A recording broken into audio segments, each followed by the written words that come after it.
শিক্ষার্থী বন্ধুরা, আজকে আমরা ফাইবারের প্রাইভেট ফিডব্যাক নিয়ে আলোচনা করব। তো আপনার স্ক্রিনে দেখতে পাচ্ছেন যে ইমেজটি, সেটি হচ্ছে যে ফাইবারের প্রাইভেট ফিডব্যাক। তো এখানে আমরা দেখতে পারি একজন ক্লায়েন্ট যদি অর্ডার রিসিভ করে, ডেলিভার পায় সেলারের কাছ থেকে, তারপরে একদিন বা 2 দিন পরে এই অপশনটা চলে আসে যে প্রাইভেট ফিডব্যাক, আর সেটা গিগ র্যাঙ্কিংয়ের ওপর মারাত্মকভাবে প্রভাব ফেলে। আচ্ছা, তো আমরা চলুন দেখি। আসলে অরিজিনাল ক্লায়েন্টগুলো খুব কমই দেয় এইসব প্রাইভেট ফিডব্যাক, কারণ they are have no time. Okay, so এখানে আমরা বলতে পারতেছি যে ওভারঅল কোয়ালিটিটা কীরকম ছিল, পারফেক্ট ছিল। So how closely did delivery meet your expectation. তো একবারই সবচেয়ে বললাম যে খুবই ভালো ছিল।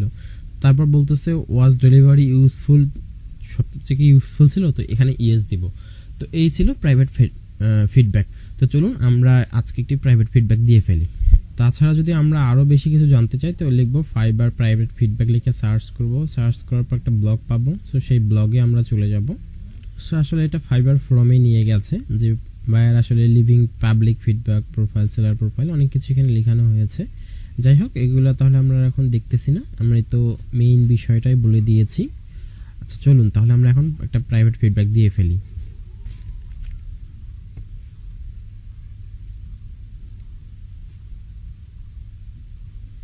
তো প্রাইভেট ফিডব্যাক পাওয়ার সময় আপনারা এখানে খেয়াল করবেন যে মেসেজ থেকে অপশন থেকে চলে আসবে যে আপনার ফাইবারের হাউ ওয়াজ ডেলিভারি, তো এই অপশনটা চলে আসবে। তো আমরা এখানে ক্লিক করলাম, সেম অপশনটা আমরা পেয়ে যাব এখানে, যে ডেলিভারিটা কীরকম ছিল। তো আমি এখানে আমার গিগটা হাইড করে দিয়েছি। সো আমি এখানে বলবো যে পারফেক্ট ছিল, দেন আমি বললাম যে খুবই ভালো ছিল এবং সেটি আমার খুবই ভালো কাজ করেছে। এটাকে আমি স্কিপ করে দিতে পারতাম, তবে আমি স্কিপ করলাম না কেন, কারণ এটা তার গিগ র্যাঙ্কিংয়ের ক্ষেত্রে খুবই উপকার হবে। তো এই বলে আমি এটাকে সাবমিট করে দিলাম। সাবমিট করে দেওয়ার পর আবারও বলতেছে ফাইবার টিপস দিবা নাকি। কিন্তু দেখেন প্রাইভেট ফিডব্যাক দেওয়ার পরও কিন্তু ফাইবারের তার বায়ারকে বারবারই বলে যে টিপ দিতে। তো আমরা যদি বারবার বলি যে টিপ দিতে, তাহলে ডাবল ওভাররাইড হয়ে বায়ার কিন্তু ক্ষিপে যেতে পারে। যাই হোক, আমি টিপ দিব না, লেটার করে দিলাম। তো এখন আমরা আবার আমাদের স্বাভাবিক ড্যাশবোর্ডে চলে গেলাম। এই হচ্ছে আমাদের অর্ডার পেজ। এখানে আবার দেখাবে এদিকে যে অর্ডার নাও অ্যাগেন, এটা সেটা দেখাবে। তো এই ছিল যে অপশন কিভাবে আমরা প্রাইভেট ফিডব্যাক দিতে পারি। এবং আজকে আমি আরেকটা বিষয় দেখাই, যে বাংলাদেশের যে আইপিগুলো রয়েছে, সে আইপিগুলো আপনারা যদি হুয়ার.com-এ সার্চ করেন এখানে, তো হুয়ার.com-এ সার্চ করলে আপনারা দেখতে পারবেন যে এখানে একটা সিকিউরিটি দেখাচ্ছে 90%, এবং এখানে গ্রামীণ ফোন দিয়ে আমি চালাচ্ছি। এখানে আমার ডিএনএস অ্যাড্রেস আসতেছে না। আমি এটাকে আবার রিফ্রেশ করি, তাহলে আশা করি এখানে একটি ডিএনএস অ্যাড্রেস আসবে এবং এটা 100% হওয়ার কথা।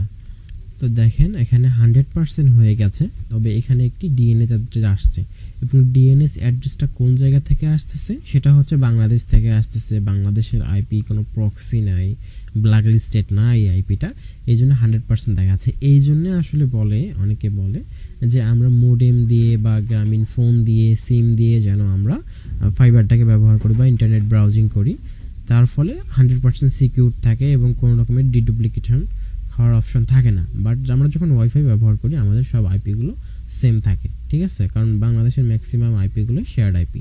তো এই ছিল, এই হচ্ছে আমার আইপি। আমি যদি আরেকটা সার্চ করি, সার্চ করার পর লিখি যে হোয়াট ইজ মাই আইপি, তো এখানে আমার সেম আইপিটাই দেখাচ্ছে। এভাবে আমরা আইপিগুলোকে চেক করতে পারি যে আসলে এটা আসলে অরিজিনাল আইপি কিনা। আমরা যদি এখন আমরা একটি শেয়ার্ড আইপি দিয়ে চেক করি, যে দেখি যে আমার শেয়ার্ড আইপিতে এখানে কি আসতেছে এবং এখানে ব্রাউজারগুলো কি আসতেছে, তাহলে আপনারা একটি ক্লিয়ারলি একটা আইডিয়া পেয়ে যাবেন। তো আমি ইন্টারনেট কানেকশনটি চেঞ্জ করে নিচ্ছি।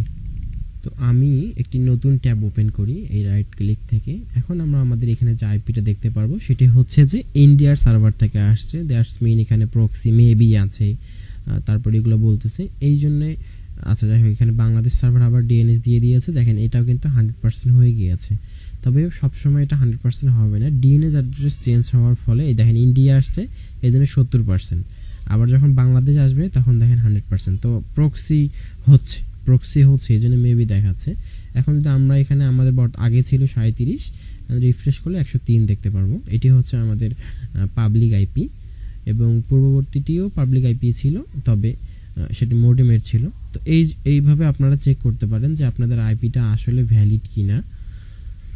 বা সেটি সিকিউরড কিনা। এখানে 70% বা 80% দেখলে বুঝতে পারবেন যে এটা কোনোভাবেই এটা আসলে প্রাইভেট আইপি হতে পারে না। ঠিক আছে, সো এখানে ডিএনএস অ্যাড্রেসগুলো চেক করে নিতে পারেন আপনারা। তো এই ছিল যে কীভাবে আমরা ফাইবার প্রাইভেট ফিডব্যাক দিতে পারি, এবং এর পাশাপাশি আমি একটি ছোট্ট জিনিস দেখাইলাম। ধন্যবাদ সবাইকে এত কষ্ট করে টিউটোরিয়ালটি দেখার জন্য।